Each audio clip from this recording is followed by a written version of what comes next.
Actually, the last time we were all together, we were there for Lucy getting her Hollywood star on the Walk of Fame. Yeah. When was that? Right? Wasn't that like when we were all four together? It was 2019, right before the year before COVID. Yeah. Or before the pandemic, essentially. My computer's making a really loud fan sound. Do you guys hear that? It's like it's going to blow up or something. I don't know what's happening. Yes. Big explosions. Be very fitting. I'll kick it off. I'm Drew.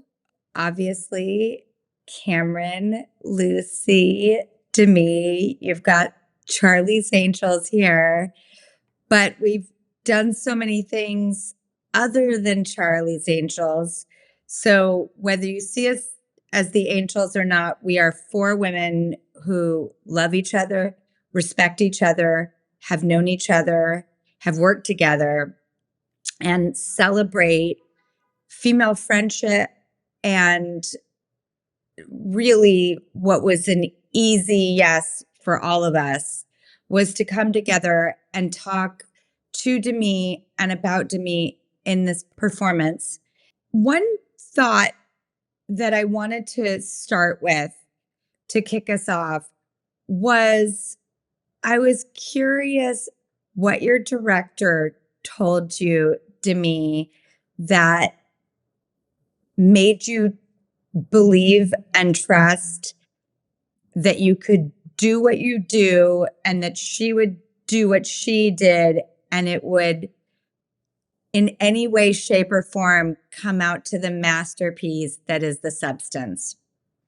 I mean, I think the truth is I didn't know. I literally didn't. I mean, she presented a script that was very detailed. And so I understood, like, I had seen her other film, Revenge, and I understood that she was a very visual and symbolic storyteller, that she really pushed to these extreme places. So I feel like I anchored in the trust of what I knew from that side of things that she was going to deliver. I had no idea, even up until I saw it in Cannes, whether or not it would work. Like it was such a crazy extreme place. And all I kept thinking about, one, besides being so moved by the exploration of that violence that we can have against ourselves, that harsh judgment that we all in some form or another have, was that my job in this was to anchor it in reality. Like I had, like it was going to go to all these other places, and that it was almost helping her to feel safe enough that I really understood it from such a deep place. And I kind of just trusted as much as I possibly could to then just be all in. How did you know to be that anchor? Because I'm such a vaudeville ham that subtlety's not my strong suit. And every director I've ever worked with has come up and been like, can we do one less? And when you see all the stuff going around you, how did you know to be in that film and that setting, but be that anchor, and how to perform it in a way that's so pitch perfect? I mean, you know, also because I had no dialogue. I wasn't playing off of anybody so much of the time. And I think I probably put more time prep work going through every moment of this more than I've ever done on any other film, because I felt like I wanted to make sure that it was alive all the time. And so I had to be in dialogue with myself, even in silence. Like that was kind of what like in each moment, I felt like I had to really kind of be in that conversation, regardless whether it was what was even if my thoughts were not even in relation to the scene, it was just what those intimate moments are that we have. And I think because the subject matter felt so personal and so relatable on such a human level, that I just didn't want that to get lost in all of the effects and everything else. I would love for everyone to speak to that, because that's such a powerful thing you said, just like, go Pippo. No, in regards to sort of the non-dialogue on with your character, that's the thing that I found so interesting from the perspective of the filmmaker. That, like you said, she's so visual, but everything, it was the outside world attacking this person, right? Like that's how it feels, right? When you have that inner dialogue in yourself about, both the inner dialogue, but it feels like it's coming from the outside. And all of the comments about beauty and what was necessary for a woman to keep going in this world, even to be worthy of being alive, was coming from, the film producer, the direct, the TV producer, the outside world, the imagery, the billboards, all these things that inundate us on a daily basis. And I thought it was so interesting. And that's why I think it's so compelling, your performance and giving us your inner dialogue without the words that we're under attack every day. Women are under attack every day. So to see the reaction, your characters, seeing that, how it's dismantling her without her ever saying a word, following this path to a locker that unlocks, hopefully, and gives her, her youth back. But there's really no trade-off for her. Like, what did she get out of it? To see it from the outside in, and I have to say, to me, I think I can speak for all of us that we are so proud of you. Thank you. And this performance, you've always had it in you, and in all of the work that you've done, there's so much vulnerability in the strength that you are able to put on camera. I mean, for example, that moment of you taking the makeup off and to sort of reveal the psychological toll of this kind of unattainable pressure from society of what beauty is and what aging is, or what is commercial, what is so shiny. And I thought that, it was done in a way where, you really captured that, that rawness and that feeling of being, insecure, but also comfortable with yourself, but then realizing that other people aren't comfortable with yourself. So what do you do to kind of balance that and maintain your status or your presence in your life, right? So that is such a difficult choice that you made, the character makes in the movie. Well, it's so interesting because there's so many layers of complexities in this, right? I feel like, in a way, again, the circumstances are all very clear. It's not like this idea that women have been marginalized at a certain point or kind of sidelined. It's like we all know that. But the weird question, and you see the isolation that this character has. Like, she has no reflection. She has no friends. She has nothing to help her to see herself in any other way except through the validation that's coming from nobody's knocking on her door trying to find her. Right? Yeah, like literally no friends, no family, which I thought was an interesting kind of way of really creating the extreme, so you really understood how beauty limited was all that mattered. That yes. was it. And so it's that idea, though, for me, that again, and I feel like this was my particular perspective was, yes, those were the circumstances. We, in different ways, have probably experienced it. But it's the idea of what she was doing to herself. Like, it's like and why that scene, I think, with them, like, trying to get ready. Like, I mean, I can think of so many times trying on a different outfit. Like, it's not working. Because the truth is, if your inside doesn't feel good, it doesn't matter what the fuck you put on. It doesn't matter how good the makeup is. You're not going to feel good. And in that arc of going from a sliver of hope to stepping out of that self-imposed prison to absolute, complete annihilation of self-loathing and self-hate.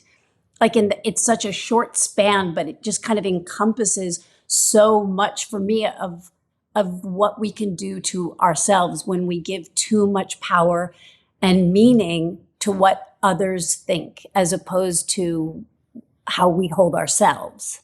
The outside world will change when we change. Like, we're all for here as women of a certain age. We are actually creating, like, and laying down the stones to create a different pathway of our own value and desirability. And I think as we do that, I feel like the outside world will catch up. Do you think that there is that hero's journey in the way that I know as a human being and you as a human being, this is what I know about you because of your life that is public information, that you walked away? And I wonder if I trusted your performance so much because I knew that you have exercised a take it or leave it in this industry, and you actually removed yourself and said, I'm a whole person. I'm going to go be a whole person. I don't need this right now. That was subconsciously in the back of my head, this strength that for me bolstered this journey and going with this woman, because I knew you had this personal strength. And so I could take all the insecurity and neurosis in the world, but it was anchored in this lack of desperation that I was like, this badass has walked away at the height of success and taken time for herself. I don't know. It just gave me something delicious that I've wished for every human being, let alone woman, which is I can live without your acceptance. And so seeing your performance in this, it could go even so much further for me because I knew that you had your own personal wherewithal to not ask for the outside world's approval throughout your entire life that I know you as Demi Moore. Yeah, I mean, I definitely have had an interesting journey. You know what, as you were just talking, I was thinking about, because that time period is when I went to just be with my kids. And then the first thing I did coming out of that was Charlie's Angels. And I was thinking about, like, because in this story, like, her life is having challenges. Her career is kind of like she's being, kind of reflected that she's not as valuable in our industry. Like, we had that scene that McGee added with being in a bikini, which became this kind of big media interpretation. And that ironically was attached to me as if, like, I was about my body, versus it being just a part of the story that we were playing. That was like this great kind of cinematic moment of being you and, Cameron and I being on the beach and passing with the surfboards. And I felt more of the experience that my character goes through in my 40s than how I feel who I am today. Like, I felt like I didn't quite fit anywhere. Like, I wasn't 30, I wasn't 20, but I wasn't what at that time people thought of as somebody 40. And so I felt very lost right in 2021, I think maybe, where of all things, I was at an event that was for women in our industry. And I felt like I didn't belong, and that perhaps my time was complete, and that I wasn't feeling meaningful work was coming, and I didn't feel like I needed to work. My own success didn't drive me. And I felt a grief at this idea that it was like, is this done? And sometimes when you don't have anything else, maybe you've given what you were supposed to give, but it didn't quite feel that way. And it was such a low moment of feeling not connected. And then I thought, but if this is a song that I haven't finished, then I need to shift how I'm holding myself. Like, if I don't feel I belong, then why would anybody else? And literally 2 weeks later is when this script came to me. And it was like such a wild kind of universe answering my question. Yeah, I mean, I think it was definitely an opportunity that felt like, I shared a lot in my memoir about just what I put myself through in my younger years with my own kind of horror relationship with my body. And so what was interesting is coming at this from a place that actually had evolved and was probably more comfortable in my own skin, even though some of it's much looser today than it used to be. But but coming at it from that place versus being in kind of or underneath it. Like I felt like I could come from a place that had a little bit more healing and a little bit more love and acceptance.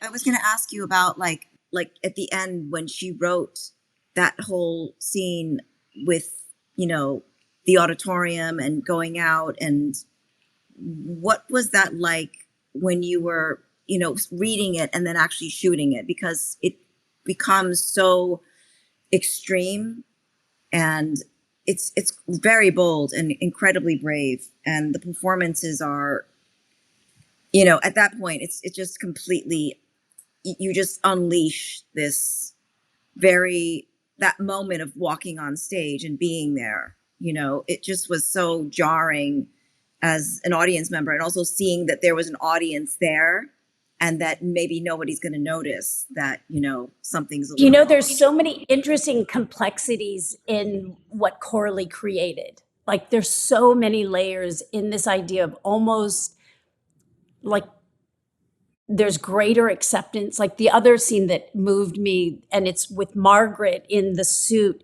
like when she's doing the curling iron and putting the earring in, there's something so sweet and tender about actually her reflection of, it's like almost a moment of like finding beauty in herself, even as but it's that idea of like embracing the shadow side, embracing the side we feared to be seen.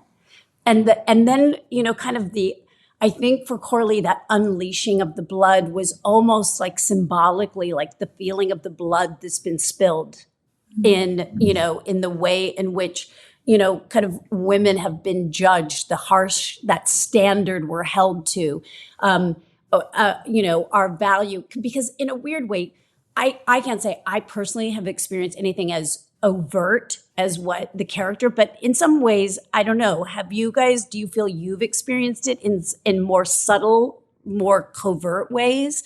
That kind of, I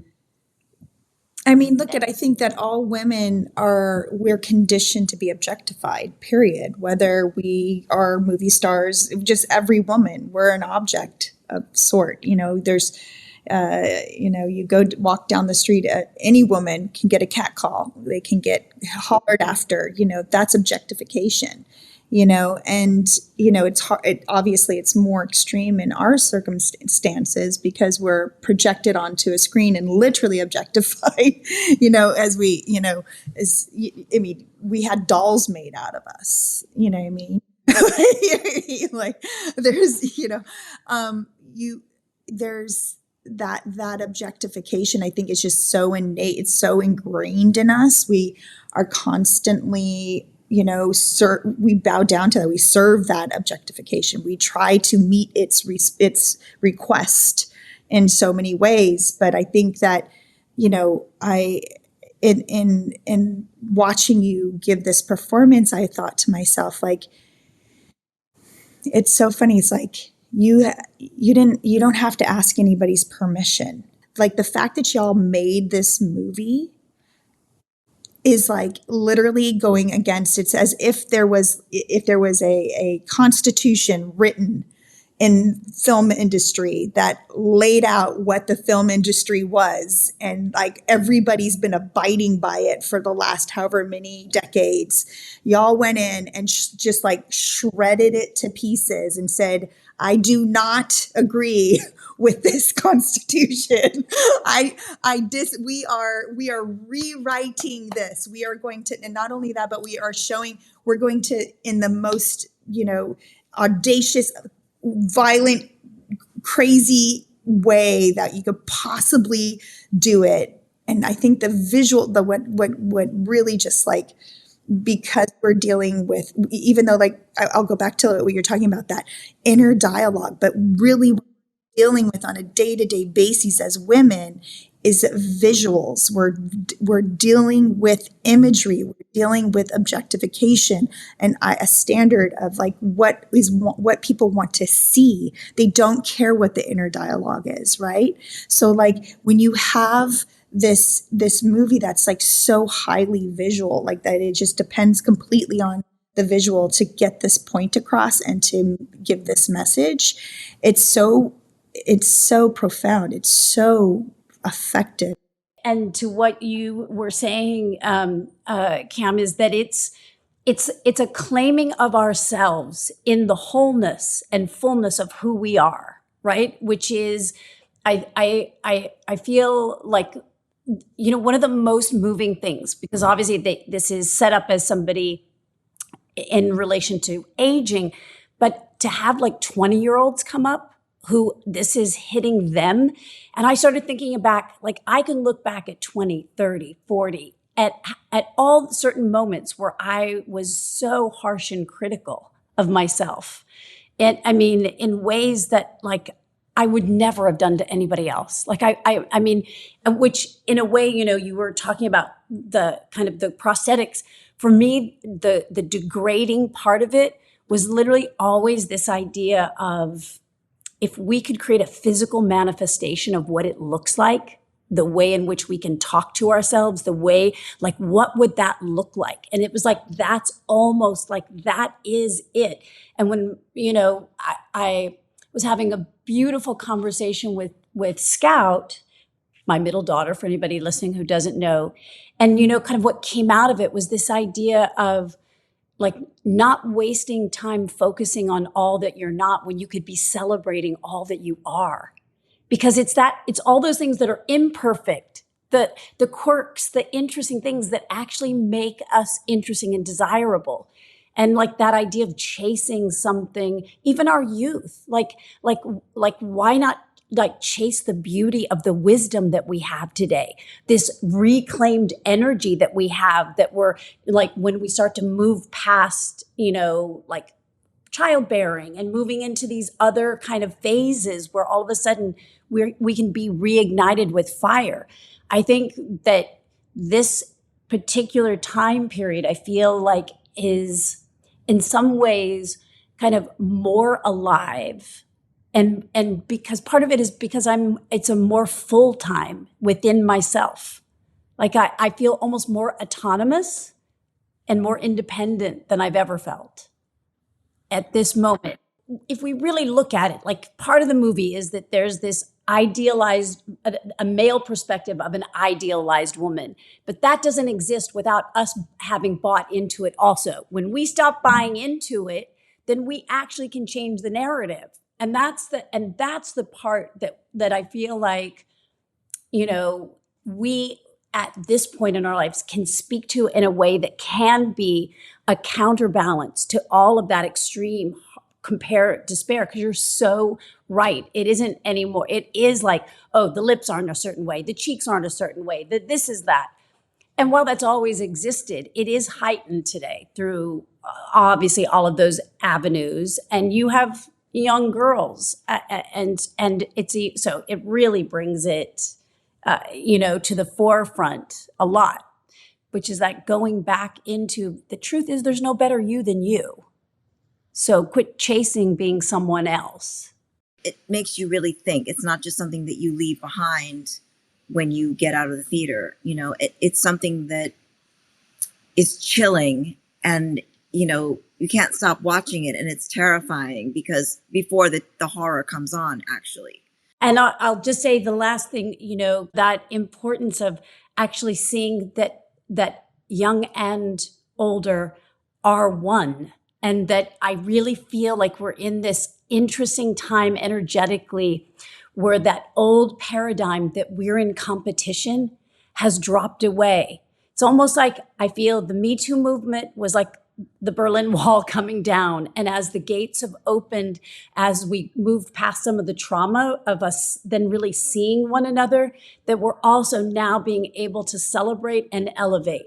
And that to me is the greatest gift that we could bring forward for future generations. It's so hard not to keep talking about this and wanting to explore, because what you said about the layers of this film and what you just said there is like, I really think that it is worth making another layer of this film. Like, you know what I mean? Like, I know you don't want to go through it again, but like, Yeah.